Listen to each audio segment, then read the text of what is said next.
పురుషులకు స్తోత్రం కలుగును గాక. ఈ సంవత్సరం ప్రార్థన చేసుకుందాం. కళ్ళు మూసుకున్నట్లయితే ఈ సమయంలో ప్రార్థన చేసుకుని కొద్ది నిమిషాలు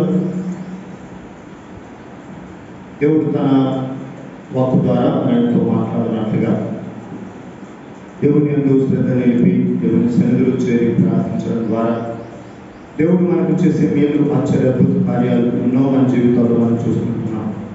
ఈ సమయంలో కొద్ది నిమిషాలు మనతో మాట్లాడినట్టుగా కొద్ది నిమిషాలు మనం దేవుని మాటలు విని వాటి ప్రకారం మన జీవితాలు కట్టబడినట్లుగా ప్రార్థన చేసుకున్నాం. కృపాసు సంపూర్ణ మా ప్రభువా యేసయ్యా, ఎందుకంటే మమ్మల్ని మీరు ప్రేమించి మా ఆయుష్ పొడిగించి మీ నామములో ప్రార్థించడానికి మీరు ఇచ్చిన మీ ఉచితమైన కృపను బట్టి నీకు ఎంతగానో వందనాలు. కొద్ది నిమిషాలు ప్రభా మీ మాటల ద్వారా మాతో మాట్లాడి మీ నామానికి మేము కనిపించుకున్నాం. యేసు నామములో వేడుకుంటున్నాము తండ్రి, ఆమేన్. హల్లెలూయా. గట్టిగా పదాలు దేవుని పరిశుద్ధ స్తోత్రం కలుగును గాక. మరి సమయంలో ప్రత్యేకంగా కొద్ది నిమిషాలు ఒక 2-3 వచనాలు మనం చదువుకున్నాం. కొద్ది నిమిషాలు దేవుని వాక్యాన్ని మనం ధ్యానం చేసుకున్నాం. దేవుని యొక్క సన్నిధానంలో మనం ఎన్నిటి మీదనో శ్రద్ధ పెడుతుంటాం. శ్రద్ధ అంటే కొన్ని పనుల మీద మనం మనసు పెట్టి చేస్తాం, మన ఆలోచన పెట్టి మనం చేస్తాం. శ్రద్ధ నిలబడి, లేదా ఒక మాటలో చెప్పాలంటే నువ్వు చేసే పని మీద నీ ధ్యాస ఉండాలి. నువ్వు చేసే పని మీద నీ ధ్యాస ఉండాలి. నువ్వు చేసే పని మీద నీ శ్వాస ఉండాలి. అంటే ఆ పని నీకు ఊపిరిగా మారిపోవాలి. దేవుని సన్నిధిలో ప్రార్థించడానికి కూర్చున్న మనం అదే మన ధ్యాసగా ఉండాలి, మన శ్వాసగా ఉండాలి. దేవుని మీద శ్రద్ధ నిలిపినప్పుడు దేవుడు చేసే కొన్ని మేళ్లను ఈ సమయంలో మనం చూద్దాం. దేవుని మీద శ్రద్ధ నిలిపినప్పుడు, దేవుని మందిరం మీద శ్రద్ధ నిలిపినప్పుడు, దేవుని సన్నిధి పట్ల మనం ఆశ కలిగినప్పుడు, శ్రద్ధ అంటే ఇంకో మాటలో మనం ఆశ అని చెప్పవచ్చు. ఆశ కలిగి పనిచేయడం. ఇప్పుడు ఒక ఉద్యోగం కొరకు ట్రై చేస్తున్నాడు అని అంటే ఉద్యోగం కొరకు ట్రై చేస్తాడా? ఆశ కలిగి దాన్ని పొందుకోవడానికి ప్రయత్నం చేస్తాడు. ఆశ లేకపోతే ఎవ్వరు పని చేయరు. లేదా అది సంపాదించాలి, అది పొందుకోవాలి అన్న ఆలోచన వచ్చినప్పుడు ఎంత దూరమైనా, ఎంత ఎండున్నా, ఎంత చలున్నా, వాతావరణం నీకు అనుకూలంగా లేకపోయినా ఆ పని నేను సాధించాలి, నేను చెయ్యాలి అన్న తపన నిన్ను అంత దూరం నడిపిస్తుంది. ఎండనక వాననక నువ్వు ముందుకు సాగాల్సిన గడియ వచ్చినప్పుడు ఆ పని నిన్ను ఆటోమేటిక్గా తీసుకొని వెళ్తుంది. దేవుని సన్నిధిలో ఆయన ఆరాధించడానికి వచ్చిన మనం, దేవుని ఆరాధిస్తూ ఆయనతో సహవాసం కలిగి జీవించడానికి వచ్చిన మనం, దేవుని పట్ల మనం శ్రద్ధ కలిగిన, ఏదో ప్రతి శుక్రవారం మనం ఉపవాస ప్రార్థన పెట్టుకుంటున్నాం, పోవాలి కదా అని వస్తే మాత్రం దేవుని ప్రేమను నీవు గ్రహించనే. శ్రద్ధ కలిగి దేవుని సన్నిధికి వచ్చినప్పుడు ఎన్నో మేలు.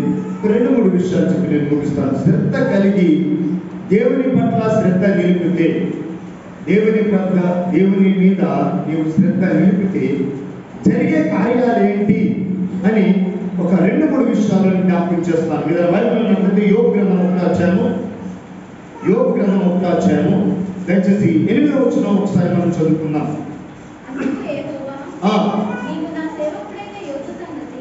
అందుకు యెహోవా నా సేవకుడైన నీవు నా సేవకుడైన యోబు సంగతి ఆలోచించితివా? అతడు యథార్థవంతుడును న్యాయవంతుడునై దేవుని యందు భయభక్తులు కలిగి చెడుతనమును విసర్జించిన వాడు భూమి మీద అతని వంటి వాడెవడును లేడు. హల్లెలూయా. దేవుని మీద శ్రద్ధ నిలిపితే మసూరు గ్రామంలో ఈ వంటి వారు ఎవరును ఉండరు. అర్థమైందన్న భాష. దేవుని మీద కనుక శ్రద్ధ నిలిపితే బైబిల్లో దేవుడు ఒక ఇద్దరిని గురించి సాక్ష్యం చెప్పాడు.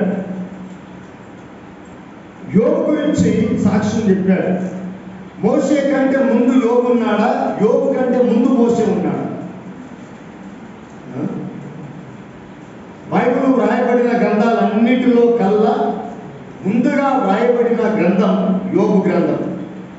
అందరి మోషే, అబ్రహాము వీళ్ళందరి కంటే కూడా ముందుగా జీవించిన ఒక వ్యక్తి ఎవరైనా ఉన్నారయ్యా అని అడిగితే అది యోబు. భూమి ఎలా సృష్టించబడిందో చెప్పే గ్రంథమే యోబు.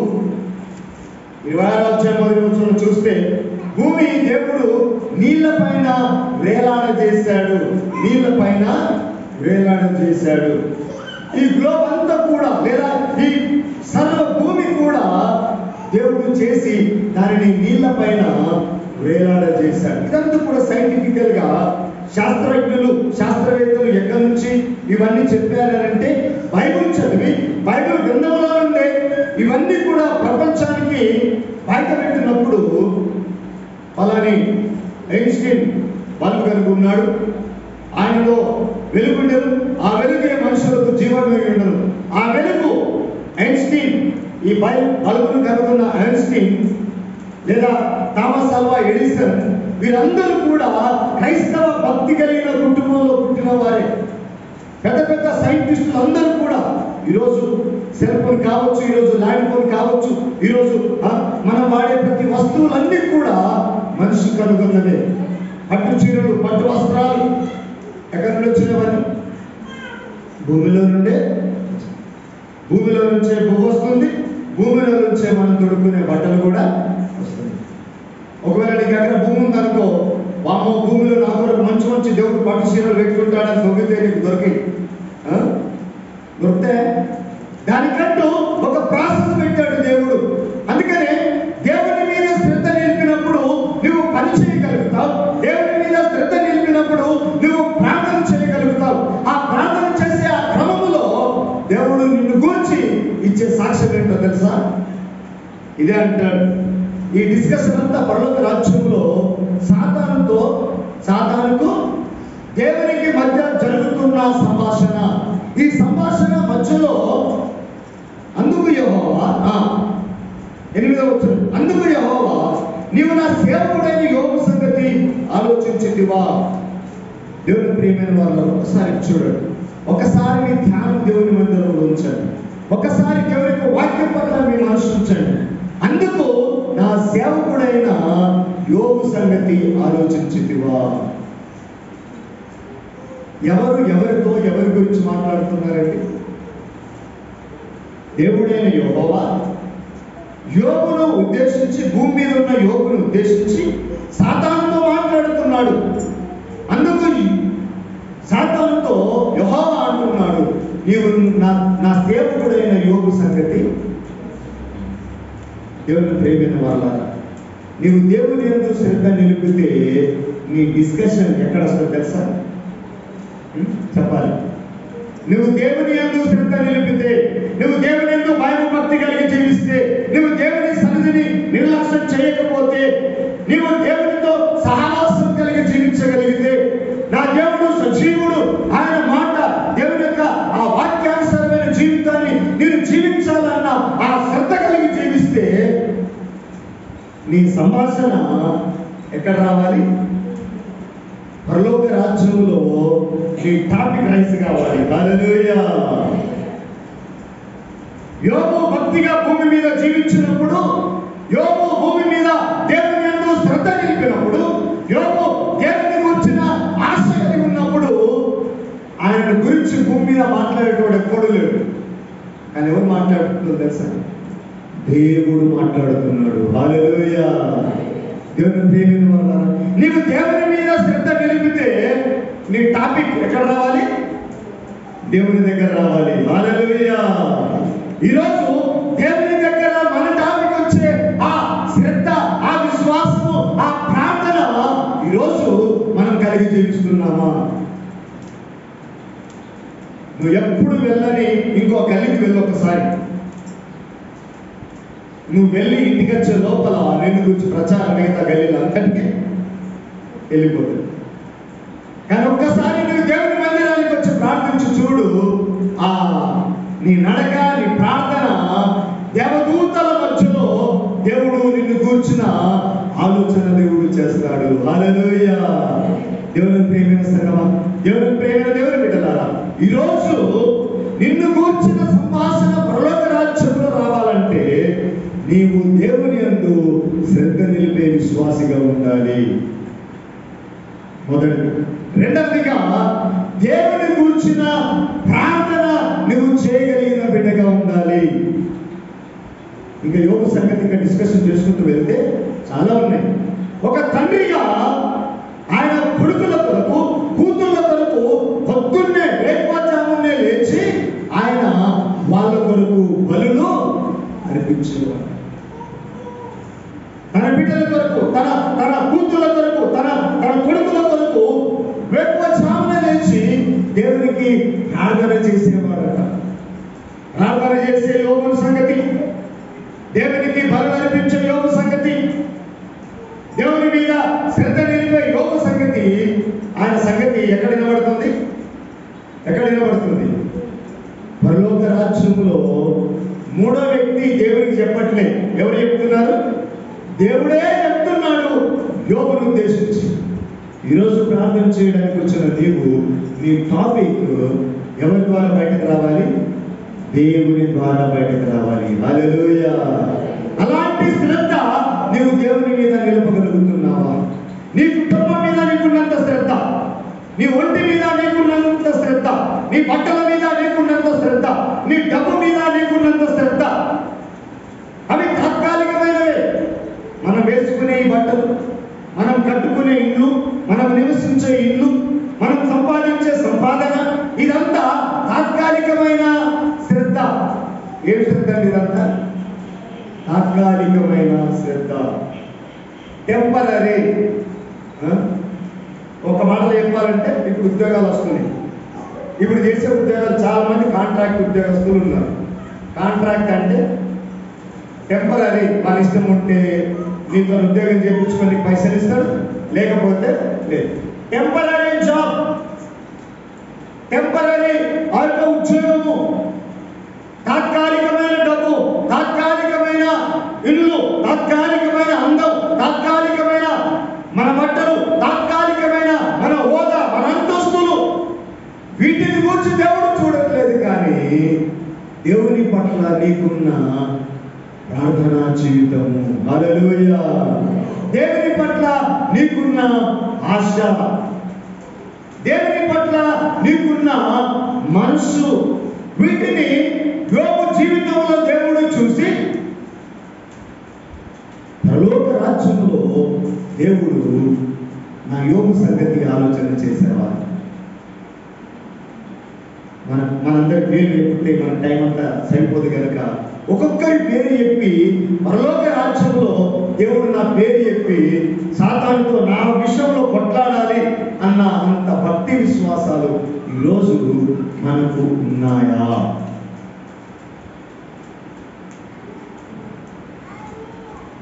నేను ఆ వాటర్ ప్లాంట్ దగ్గరికి పోయినప్పుడల్లా వాటర్ బాటిల్ ఆ డబ్బా నిండదాకా నేనేం చేస్తాను తెలుసా?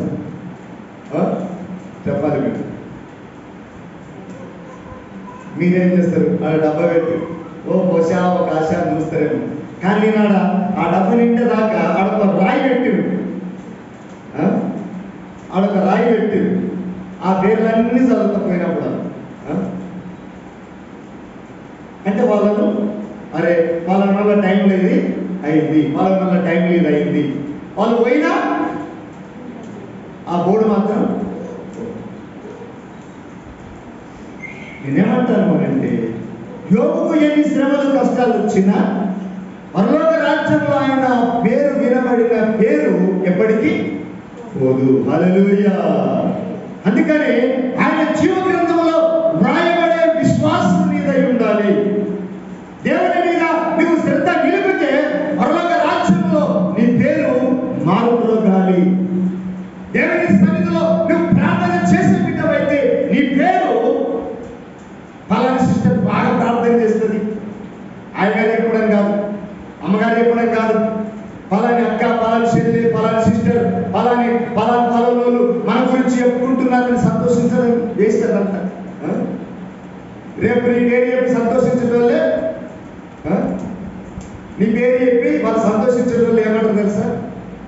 ఎంత భక్తులతో అనుకున్నా నేను, నువ్వు ఇంతేనా, మేము 30 ఏళ్ళు కూడా చేస్తున్నాం, ఇప్పుడు వచ్చి పేరుతో అడ్జేస్తున్నాం అని మరలా వెనుక గోతులతోడు. యోబు గోతులతోడే మనుషులను సంపాదించుకోలే ఆయన. హల్లెలూయా. ఆయన కొరకు గోతులతోడే మనుషులను సంపాదించుకోలేదు. పొద్దులు లేవగానే ఆయన కొట్లాడే వాళ్ళ ఇంట్లోకి వెళ్ళలేదు.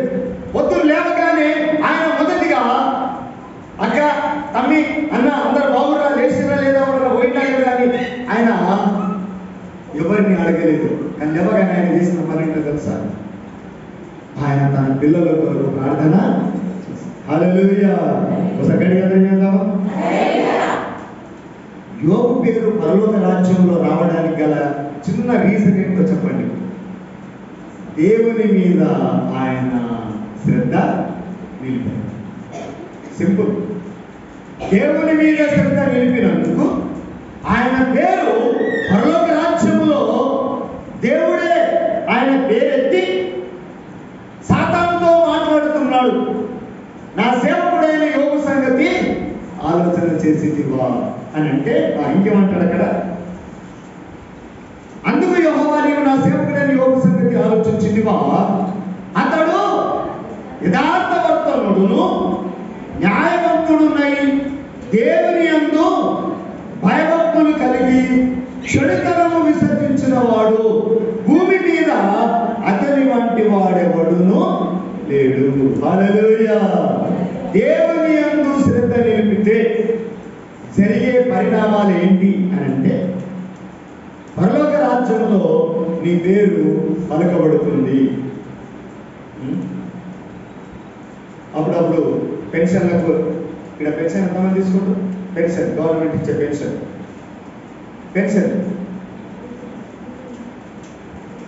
బీడల పెన్షన్ కదా. ఈ పెన్షన్ వచ్చినప్పుడు బుక్ కార్డు ఇస్తాం, అంత ఇస్తాం. ఆ పోస్ట్ ఆఫీస్లో పేరు పెట్టి పిలిస్తే పోతావా, నేను వచ్చిన నాకు ఇస్తావా లేదా అంటాం. పేరు పెట్టి పిలవాలి. పేరు పెట్టి వాళ్ళు నీ సీరియల్ వచ్చినప్పుడు నీ పేరు పెట్టి పిలవలేదు అని పిలిచినప్పుడు నువ్వు అక్కడ లేవనుకో, నీ బుక్ పక్కకి ఇస్తాడు. నీ బుక్ పక్కకి పడుతుంది, ఇంకో బుక్ వస్తుంది. ఇంకో 2 బుక్కులు వచ్చినాక నువ్వు పోయినావు అనుకో, అమ్మా నేను పిలిచినప్పుడు నువ్వు లేవు కనుక నీ బుక్, నీ నంబరు పక్కకు పెట్టేశాము. సింపుల్. సడన్గా నా బిడ్డ స్కూల్కి పోయింది, బ్యాగ్ చదివిద్దామని అన్నా అంటే ఇంకొక గంట కూర్చావా, నీ వెనక వచ్చిన వాళ్ళు ఉన్నారు, నేను ముందే పెట్టిపోయినా నా నంబర్ పిలిచినావు కదా, నేను లేనప్పుడు అంటే, లేకపోతే నీ నంబర్ వచ్చేదాకా అన్నీ అయిపోయినాక కొద్దిగా మిస్ అయితే ఎంత దూరం వెళ్ళిపోతామో తెలుసా? ప్రార్థనలో కొద్దిగా మిస్ అయితే, దేవుని సన్నిధిలో కొద్దిగా మిస్ అయితే, దేవుని ఆరాధించడం కొద్దిగా తప్పిపోతే ఎంత దూరం వెళ్ళిపోతామో ఒక్కసారి ఆలోచించండి. యోబు లేవగానే ప్రార్థించకుండా, దేవునికి గుడ్ మార్నింగ్ ప్రభు అని చెప్పకుండా ఆయన ఎవరితో మాట్లాడేవాడు. దేవుని యందు శ్రద్ధ నిలిపితే ఆయన గురించి దేవుడిచ్చిన ఘనఘన మోగే ప్రచారం ఏంటో తెలుసా? దేవుడు ఏమంటున్నాడు యోబు గురించి? అతడు యథార్థవర్తనుడును న్యాయవంతుడునై దేవుని యందు భయభక్తులు కలిగి చెడుతనమును విసర్జించిన వాడు. ఎన్నుకున్నారండి? దేవుని యందు శ్రద్ధ నిలిపితే దేవుడికి కనబడాల్సిన, దేవుడు మనిషిని ఎక్స్రే తీస్తాడట. ఎక్స్రే తీస్తాడు. ఒకవేళ యాక్సిడెంట్ అయ్యి కాలు ఇరిగింది అనుకుందాం, బాగా నొప్పి అవుతుంది, కానీ లోపల ఏముందో అర్థం కాదు. వీడు ఏడుస్తూనే ఉంటాడు, నడవనికి రాదు. డాక్టర్ దగ్గరికి పోతే ఏం చెప్తాడు? బాబు లోపల ఏటేటి ఇరిగినాయో పైనుంచి చూస్తే అది కనబడదు కదా, ఎక్స్రే తీసుకురమ్మంటాడు. ఎక్స్రే అనగా లోపల ఎక్కడెక్కడ ఏమేమి ఇరిగినాయో చెప్పేదే ఎక్స్రే. అంటే ఆ రేడియేషన్, ఆ యొక్క పంపించబడి అందులో ఆ కెమెలో ఆ వెలుగులు విద్యుత్ తరంగాలని శరీరం లోపలికి పోయి ఏమేమి లోపల ఇరిగినా అదంతా కూడా ఆ స్క్రీన్ కి ఆ వెలుగులో పంపిస్తాయి. ఎక్స్రే చూసారట. కానీ ఎక్స్రే అంత డేంజర్ ఇంకొకటి లేదు. ఎక్స్రే చాలా డేంజర్ అండి. మాటికి ఎక్స్రే తీసుకుంటా అనుకోరు. ఎమర్జెన్సీ సామర్థ్యుల మధ్యలో ఉండి తీసుకుంటే పర్వాలేదు, కానీ మాటికి ఎక్స్రే అంటే ఆ ఎక్స్రే యొక్క విద్యుత్ తరంగాలు నీ శరీరంలోకి వెళ్ళిపోతే నీ శరీరంలో ఉన్న అవయవాలు కాలిపోతాయి, పాడైపోతాయి. ఇప్పుడు విద్యుత్ తరంగం అంటే కరెంట్ ఆ కిరణాలు, ఆ కిరణాలు శరీరానికి వెళ్ళిపోతే ఆ కిరణాలు ఊరికే మనం పెట్టుకోవడం ఎంత, కరెంట్ స్విచ్ ఆన్ చేసి పక్కలో ఏరు పెడితే అదే బయటకు వస్తున్నారు అన్నాం అనుకో, అది బయటకు రాదు, నువ్వు బయటపడతావు. కాబట్టి దేవుడు ఇప్పుడు అమ్మాయి చూడాలి, వీటికి వచ్చిన మన శరీరాలను చూస్తుందా. ఇప్పుడు దేవుడు పరలోకంలో ఉన్నాడు, యోగ భూమి మీద ఉన్నాడు. ఆయన చేస్తున్న ప్రార్థన ఆయన కనబడింది. దేవుని కనబడ్డ ఏంది? యోగు 100 కిలోలు ఉన్నాడు, యోగు సైతానానికి తెలుసా అని అన్నాడా? యోగు వచ్చి సూటు బూట్ వేసుకున్నాడు, పొద్దున్నే చికెన్ బిర్యానీ తింటాడు, యోగు సంగతి ఏమన్నా ఆలోచన చేసినామని అన్నాడా? యోగు శరీరకంగా సుఖపడే సుఖాలు ఎవరికి కనబడలేదు, కానీ తన మనస్సు ఎవరికి కనబడింది. హల్లెలూయా. దేవుని యందు నువ్వు శ్రద్ధ నిలిపితే నీ శరీరం సుఖభోగాలు నీకు కనబడేవి, కానీ దేవునిలో ఉన్న యథార్థత నీకు కనబడుతుంది, దేవునిలో ఉన్న విశ్వాసం నీకు కనబడుతుంది, దేవుడిచ్చే ఆశీర్వాదములు నీకు కనబడతాయి. నువ్వు ఇవి చేసినప్పుడు దేవుడు నువ్వు వేసుకునే బట్టల గురించి డిస్కషన్ పరలోక రాజ్యంలో వస్తే నువ్వు నరకమే పోతావు. నువ్వు చేసే ప్రార్థన గురించి పరలోక రాజ్యంలో డిస్కషన్ వచ్చింది అనుకో, ఖచ్చితంగా నువ్వు పరలోక రాజ్యంలో ఉంటావు. హల్లెలూయా. అందుకని యోగ సంగతి ఆలోచన చేశావా? అతడు యథార్థవంతుడు. ఎలాంటి వాడట? యథార్థవంతుడు. యథార్థవంతుడు అంటే ఏది? మరి ఇప్పుడు యథార్థవంతుడు అంటే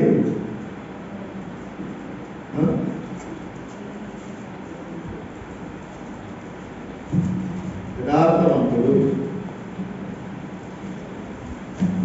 ఈ పేపర్ ఉంది, జస్ట్ ఈ పేపర్ ఉంది. ఈ పేపర్ మీద ఏమన్నా ఉన్నాయా? గీతలు ఉన్నాయి. అదే ఒక తెల్ల పేపర్ తీసుకున్నా, తెల్ల పేపర్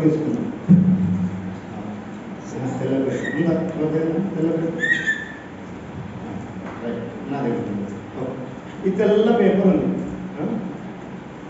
ఇటు సైడ్ కలర్ ప్రింటింగ్ ఉంది, ఇటు సైడ్ తెల్లగా ఉంది. ఎట్లుంది? ఇది ఖాళీగా ఉంది. ఇప్పుడు దీని మీద ఏమైనా రాస్తే దాని మీద ఏమో రాసేది అని అంటారు. బాబు ఒకటి ఖాళీగా ఉన్న తెల్ల పేపర్ ఇవ్వరా అంటారు. రాసిన పేపర్ ఇస్తారా? రాస్తారు. తెల్ల పేపర్ ఇస్తారు. ఆ పేపర్ మీద ఏదన్నా రాస్తే ఇది ఇప్పుడు యథార్థంగా ఉంది. దీని మీద ఏదైనా పెన్ను తీసుకొని గీత గీసినాం అనుకుందాం. దీని మీద ఇంకేమైనా మంచి మ్యాటర్ రాయడానికి వీలవుతుందా? మంచి మ్యాటర్ రాయడానికి వీలవుతుందా? ఇదంతా పిచ్చుకుంది. ఇప్పుడు అరే బాబా మన రాత పేపర్ ఇది ఇచ్చినాం అనుకో, గుర్తుందా అని అంటే పక్కకు పడేసి ఇంకేదన్నా మంచిది. యథార్థత అని అంటే దేవుడు రాయడానికి, ఆ మనసులో దేవుడు రాయడానికి కావలసిన స్థలం ఉండడమే యథార్థత. హల్లెలూయా. అంటే ఇప్పుడు నీ మనసు ఎట్లా ఉండాలి? ఉన్న మాటలు దేవుడు ఏమన్నా రాసుకోవడానికి ఈ మనసులో ఖాళీగా ఉందా? మనం ఖాళీగా ఉందా? కడిగి అలా చెప్పాము సార్. హల్లెలూయా. ఉపాసన ఉపాసన ఉన్నావా? చల్లగా ఉంది, కొంచెం యాక్టివ్గా ఉంది బిడ్డ. హల్లెలూయా. ఇప్పుడు మన హృదయంలో దేవుడు రాసుకోవడానికి ఏమన్నా తెల్ల పేపర్ ఉందా?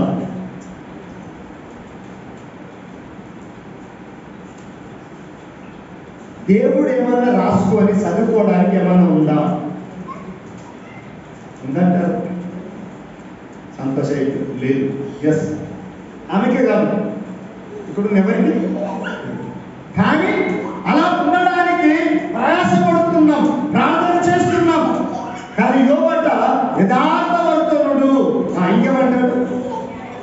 న్యాయవంతుడు. ఇంకొకరిని తీసుకొని మోసం చేసేవాడు కాదు. మనకున్నది అవసరం అంటే పంచిపెట్టడమే తప్ప తీసుకోవడం ఆయనకు తెలియదు. ఇంకేమంటాడు? దేవుని యందు భయభక్తులు కలిగి, యథార్థత అంటే చెడుతనమును విసర్జించడమే యథార్థత. ఇప్పుడు ఇది అప్పుడప్పుడు కొన్ని ఆఫీసులలో వైట్ మార్కర్ ఉంటుంది, వైట్ మార్కర్ ఉంటుంది. ఏమైనా తప్పులు పోతే వైట్ మార్కర్ అలా ఊపి దీని మీద పెట్టేసి ఇంకోటి రాయొచ్చు. రంగు మార్కర్ ఎందుకు ఉంటుంది మరి? ఇప్పుడు ఈ నల్లదాన్ని తీసేయాలి, తెల్ల పేపర్ ఇది. ఈ మిగతా ఈ గీత గీసిన పేపర్ అంతా మళ్ళీ తెల్ల కావాలంటే ఏం పూయాలి? వైట్ మీదే పూయాలి. ఇంకో రంగులు పూస్తే అది ఇంకా ఎందుకు పనికి రాకుండా పోతుంది.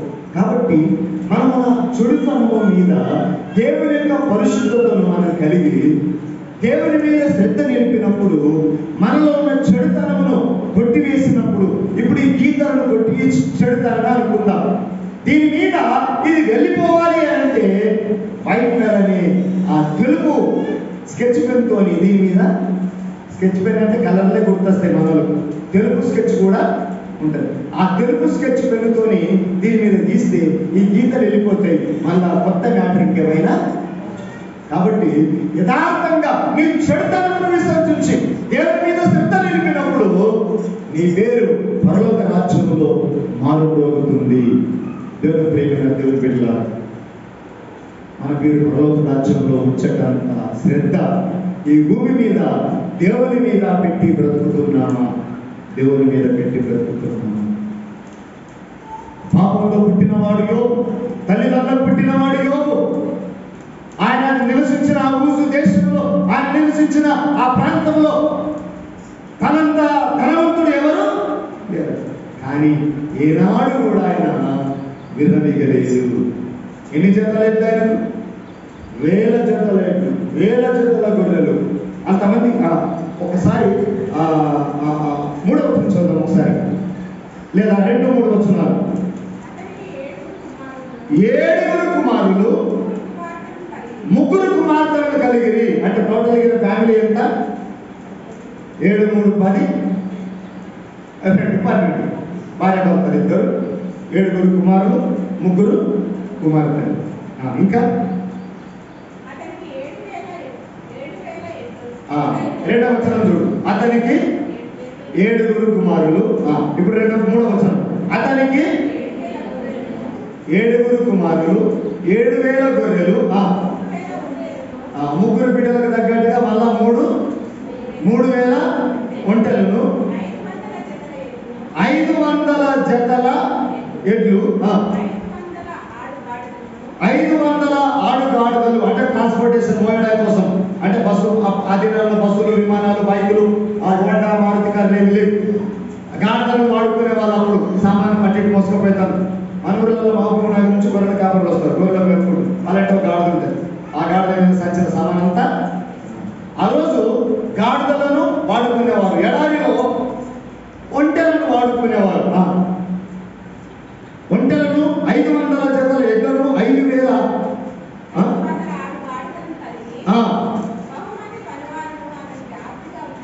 బహుమంది పనివారు అతనికి ఆస్తిగా ఉండేది కనుక తూర్పు దిక్కు జనులందరిలో అతడే గొప్పవాడుగా ఉన్నాడు. అంటే ఇన్ని పశువులను, ఇన్ని వేల జతల పశువులను బహుమంది పనివారితో అతనికి ఆస్తిగా ఉండదు. ఇంతమంది పనులు, ఇన్ని ఎడ్లు, ఇన్ని గాడులు, ఇన్ని వంటలు. ఎంతమంది వంట చేసేవాళ్ళు కావాలి? ఇప్పుడు అంతమంది జీతగాళ్లకు ఎంతమంది వంట చేసేవాళ్ళు కావాలి? బహుశా ఇప్పుడు వచ్చే మోడల్ స్కూల్ అంత పెద్ద ఇల్లు ఉంటుంది. 5,000 జతలు ఎట్లంటే ఎంత పెద్ద కొట్టం కావాలి? దున్నడానికి 5,000 జతల ఎడ్లు అంటే 500 నాగన్లు. 500 నాగన్లకు 500 మంది పురుషులు దున్నటోళ్ళు. ఇట్లా లెక్కలేసుకుంటూ పోతే అంతమందికి భోజనం పెట్టడానికి ఒక రోజుకి అయ్యే ఖర్చు ఎంత తెలుసు? తూర్పు దేశంలో అతనంత గొప్పవాడు ఐశ్వర్యవంతుడు ఎవరు? అయినను విర్రవీగక, అయినను గర్వించక, గొప్పలు చెప్పుకోక దేవుని యందు శ్రద్ధ నిలపడం వలన ఆయన పేరు ఎక్కడ పిలువబడింది? పరలోక రాజ్యములో. హల్లెలూయా. దేవుని యందు శ్రద్ధ నిలిపితే జరిగేది ఏంటో తెలుసా? నీ పేరు పరలోక రాజ్యంలో పిలువబడాలి. అలాంటి భక్తి విశ్వాసములు ఈరోజు మనం కలిగి ఉన్నాం. అంత మాత్రమే కాదు, అదే యోబు గ్రంథంలో ఇంకొక మాట నేను పూర్తి చేస్తాను. దయచేసి 4వ అధ్యాయము 6-7 వచనం చదువుకున్నాం. అందులోనే 4వ అధ్యాయము 6-7 వచనం. నీ భక్తి నీకు ధైర్యము పుట్టింపదా? దేవుని మీద శ్రద్ధ కలిగి ఉంటే నీకు ధైర్యం రాదా? నీ భక్తి నీకు పరలోక రాజ్యము చేర్చుకునే ధైర్యం పుట్టింపదా? నీ యథార్థ ప్రవర్తన నీ నిరీక్షణకు ఆధారము కాదా? యోబు ఆయన భక్తి ఆయనకు ఆధారమయ్యింది, ఆయన యథార్థత ఆయనకు ఆధారమయ్యింది. ఇంకా జ్ఞాపకం చేసుకును, నిరపరాధి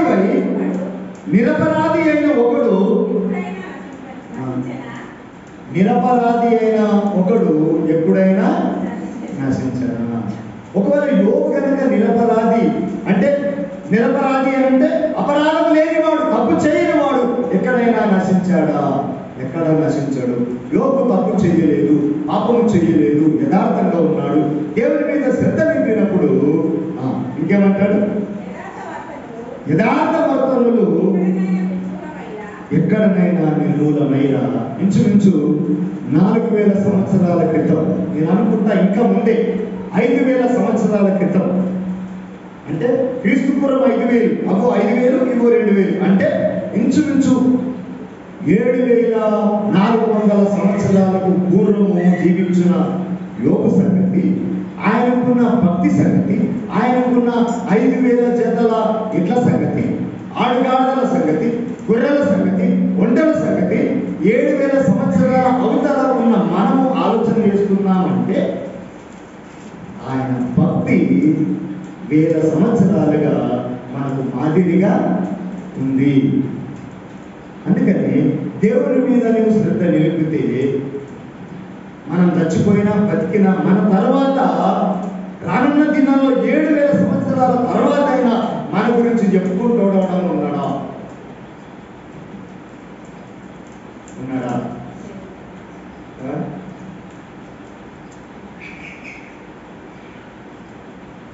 అప్పుడప్పుడు సమ్మరి కార్యక్రమాలు చేసుకుంటే వాళ్ళ సంగతి అంతా మనకు తెలుసు, దగ్గర ఉన్నాం కాబట్టి సంగతి అంతా తెలుసు.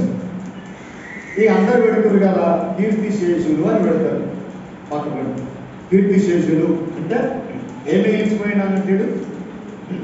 కీర్తి, పేరు ప్రఖ్యాతులు, కీర్తి ప్రతిష్టలు. అంటే ఎంత మంచోడు వీడు స్టడీ చేసి సచ్చినోడు అని రాస్తారు. ఎవడ మందిని మోసం చేసి చచ్చిపోయింది వీడు అని రాస్తారు. వీడు మోసం చేసినందుకే యాక్సిడెంట్ అయి చచ్చిండు అని ఆడ కింద రాస్తారు. వాళ్ళని కీర్తి శేషులు. ఆడు మంచోడైనా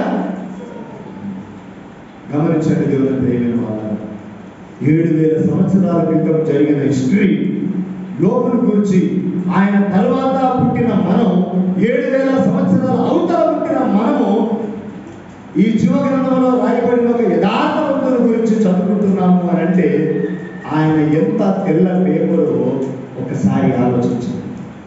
ఆయన ఎంత యథార్థంగా ఉంటే ఆయన పేరు పరలోక రాజ్యంలో పిలువబడుతుంది. భూమి మీద ఉన్న నా సేవకుడైన యోబు సంగతి ఆయన అక్కడున్నా ఆయన మనసంతా ఎవరితో ఉంది? ఎవరితో ఉంది? దేవునితో ఉంది. ఇప్పుడు అందరూ చాలా జాగ్రత్తగా వినండి. ఒక్క మాట చెప్పి నేను ఇమ్మీడియట్గా ముగిస్తాను. ఈ భూమి మీద జీవిస్తున్న మన మనసు ఎవరి మీద ఉంది? మనం నమ్మిన దేవుని మనసు ఎవరి మీద ఉంది?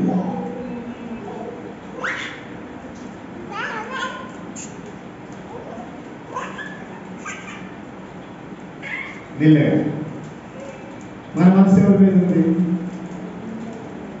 మా ఈశ్వర సంగతి